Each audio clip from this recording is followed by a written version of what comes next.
in 90 minutes by Paul Strathern. Introduction. Kierkegaard wasn't really a philosopher at all, at least not in the academic sense, yet he produced what many people expect of philosophy. He didn't write about the world, he wrote about life, how we live, and how we choose to live. Kierkegaard philosophized about what it means to be alive. His subject was the individual and his or her existence, the existing being.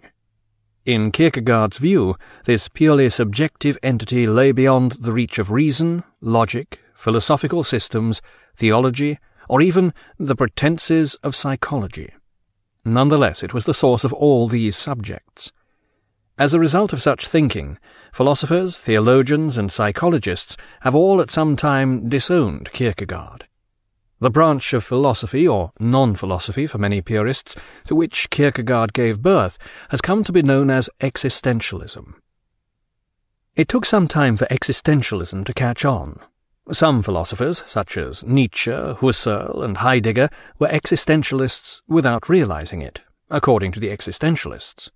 Heidegger vehemently denied this, and Nietzsche died before anyone could tell him. Indeed, it wasn't until almost a century after Kierkegaard's death that existentialism came into its own, with the emergence of the French philosopher Jean-Paul Sartre in Paris after World War II. The intellectuals of post-war Paris were in despair. There was nothing for them to believe in any more. Surrealism, which had gained intellectual credence by describing itself as absurd, had now been recognized as ridiculous. And with the rise of Stalin, French intellectuals even found it difficult to believe in communism, though they certainly tried. Then along came existentialism, which didn't require one to believe in anything at all. Indeed, it even emphasized that despair was part of the human condition. Existentialism soon became the rage and spread beyond the cafes of the left bank, as far afield as the cafes of Greenwich Village, the coffee bars of London, and the beatnik haunts of San Francisco. It also attracted attention in universities on both sides of the Atlantic. Existentialism was both a cafe and a university philosophy, an unusual blend of the spurious and the deeply insightful. This proved equally attractive to artists, writers, philosophers, and charlatans, all of whom made their contribution to its growth. In this way, existentialism proved a suitable forerunner to behaviorism, structuralism, post-structuralism, and the like, which were to become the rage in the following decades. Existentialism's core philosophy, the problem of existence, was considered very much a product of the 20th century, with its characteristic alienation, angst, absurdity, and preoccupation with similar buzzwords. But all this derives directly from Kierkegaard, who was born almost a century before Sartre. Kierkegaard was certainly ahead of his time, yet he also brought about a long overdue re-examination of one of the first philosophical questions ever to be asked.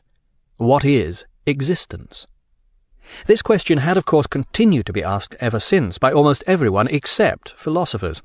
To them the question was either laughable, invalid, or answered so completely by their own philosophy that there was no need whatsoever to go on asking it. Kierkegaard, on the other hand, insisted that every individual should not only ask this question, but should make his very life his own subjective answer to it. This stress on subjectivity is Kierkegaard's main contribution. The problem of existence, or being, was central to the thinking of many of the earliest philosophers. Before Socrates and Plato introduced an element of reason into philosophy, thus making it academically respectable, philosophers had been much concerned with the question of being. What did it mean to be alive? What was the meaning of existence? They wondered. Such naive questions are nowadays laughed out of court by serious philosophers.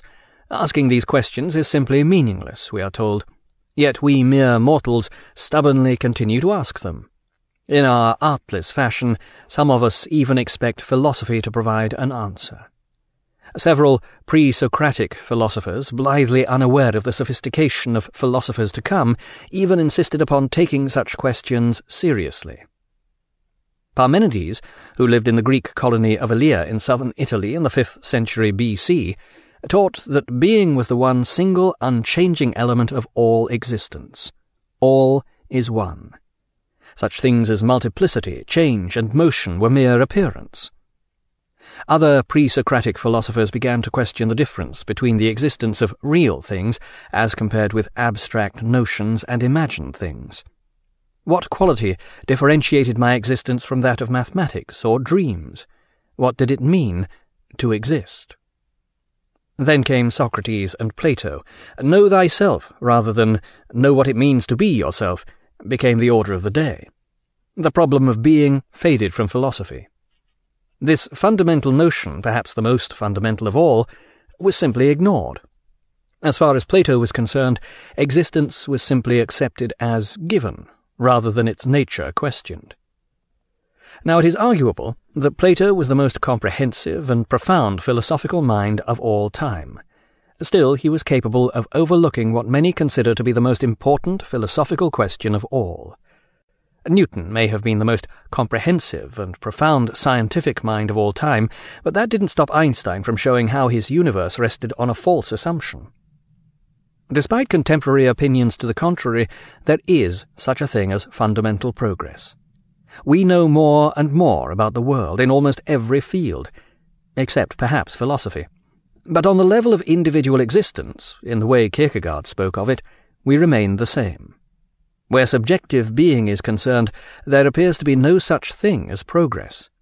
We all suffer, or enjoy, the same situation, the human condition, and have done so since time immemorial. Taking their cue from Plato, ensuing philosophers continued to ignore the human condition. Subjective existence, possibly the one thing we all indisputably have in common, was left to the musings of philosophical simpletons. For almost 2 millennia, the philosophy of Plato and his pupil Aristotle reigned supreme. Not until the 17th century did philosophy return to base, that fundamental ground from which it had originally grown. Who am I? And what do I mean when I say, I exist? The French philosopher René Descartes declared, cogito ergo sum, I think, therefore I am. Everything in the mind and the world could be doubted. Everything could be an illusion or a deceptive fantasy of some kind, except the fact that I am thinking it. The fundamental notion, the absolute unquestionable rock upon which all philosophy could be based, was once again seen to be the subjective self. But this was very much the self of a French intellectual. It existed only when it was thinking. Feelings, perceptions, and so forth, all these were liable to deception. The subjective I could know that it existed, but it could know nothing else for certain. It was left naked and defenceless, exposed to the deceptive elements. Unaccommodated man, wrote Shakespeare, is no more but such a poor, bare, forked animal. It was the German philosopher Kant who eventually devised a suitable dwelling to house this poor, defenceless creature. Kant constructed a grandiose mansion in the form of an all-embracing philosophical system based on reason, which accommodated the subjective I in magisterial splendour. Kant was followed by Hegel, who built an even more grandiose all-embracing system based on the notion, all that is rational is real, and all that is real is rational. But somehow both Kant and Hegel had lost sight of the original question. Their systems gave no satisfactory answer to the subjective question, what is existence? A rational system presupposes a rational world. It is merely reason's answers to reason's questions. The subjective I lies beyond reason, and is not entirely a part of the world. Kierkegaard understood this. The answer didn't lie in constructing a perfect system which explained everything. There was a more fundamental problem which prompted questions such as, what is existence? What does it mean to exist? It was Kierkegaard who set himself the task of answering these questions. Kierkegaard's life and works. Søren Aabye Kierkegaard was born in Copenhagen on May 5, 1813, in the same year as the flamboyant German opera composer Richard Wagner. These two archetypal 19th-century characters occupy the opposite poles of that century's genius. Kierkegaard was to become all that Wagner did not, and vice versa. Virtually the only thing they had in common, seemingly indispensable for 19th-century genius, was a strain of madness. Kierkegaard's madness was not a central feature of his psychic makeup. It was his brother's son who ended up in an insane asylum, but it is nonetheless evident in certain persistent oddities of his behaviour. All his life, Kierkegaard was obsessively solitary, and in consequence the few influences upon him took on an exaggerated aspect. By far the greatest influence on the young Kierkegaard was his father, who exhibited a much closer proximity to madness, and would probably have been regarded as insane in a more sophisticated Mediterranean society. The influence of Kierkegaard's father was formative. Almost everything that he became was either a direct result of his father's overbearing influence or in violent reaction against it. There was little casual normality in their relationship.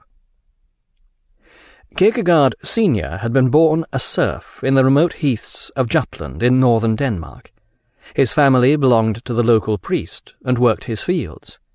This almost certainly accounts for the family name Kierkegaard, which is Danish for churchyard. By the age of 10, the young Kierkegaard Senior was out in all weather looking after the sheep. According to one of his sons, he suffered from hunger and cold, or at other times was exposed to the burning rays of the sun, left to himself and the animals, lonely and forlorn. He was highly religious, yet he could not understand how God could allow him to suffer so. One day, driven to desperation, he stood on a rock on the barren hillside and solemnly cursed God. Almost at once, things took a turn for the better. An uncle in Copenhagen sent for young Kierkegaard Senior and gave him employment in his woolen goods business. Kierkegaard Senior proved an excellent salesman, tramping the highways and byways in all weather to sell stockings and pullovers to countrymen and townsfolk alike. Eventually he had enough money to marry and set up home. When the uncle died, he was left a considerable business. This he continued to build until he was one of the richest merchants in Copenhagen, occasionally even entertaining royalty at his dinner table. The 5 houses he owned survived the British naval bombardment of 1803, which flattened large areas of the city. 10 years later, when the Danish economy went spectacularly bankrupt, Kierkegaard Senior was one of the few to survive, having invested his fortune in gilt-edged securities. But already the man who had cursed God felt deep within him that he was accursed.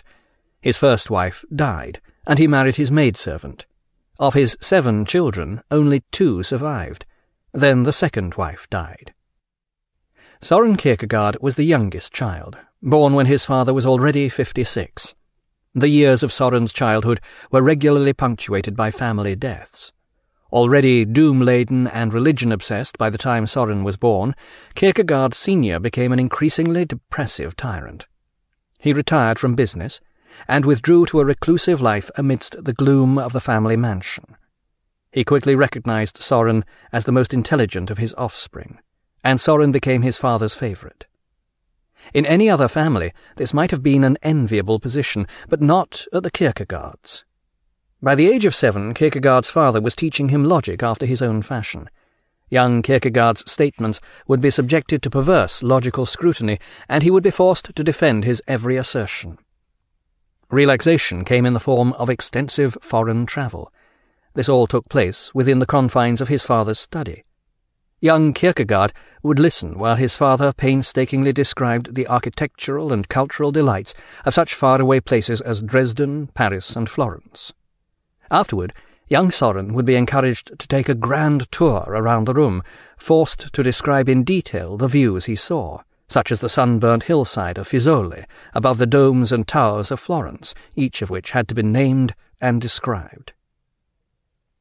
As a result of this mental child abuse, the already intelligent young Kierkegaard developed a supremely logical mind, as well as a superb, if somewhat dry, imagination. Like many a modern travel guide writer, Kierkegaard's father had never actually seen the faraway romantic spots that he described. His travels had been conducted entirely between the covers of books, but for all this they did not lack in telling authentic detail. In his later philosophy, Kierkegaard was to show an uncanny ability to imagine himself in situations, especially biblical and psychological ones, that he had only metaphorically experienced. This skill stems directly from accompanying his father on his armchair travels. On a deeper level, Kierkegaard Sr. seems to have wished to overwhelm his son's mind and impose on it his own blinkered view of the world. Dominant fathers have always enjoyed inflicting the goals they have achieved, or more commonly failed to achieve, on their sons, but Kierkegaard Sr. was different. He felt driven, but he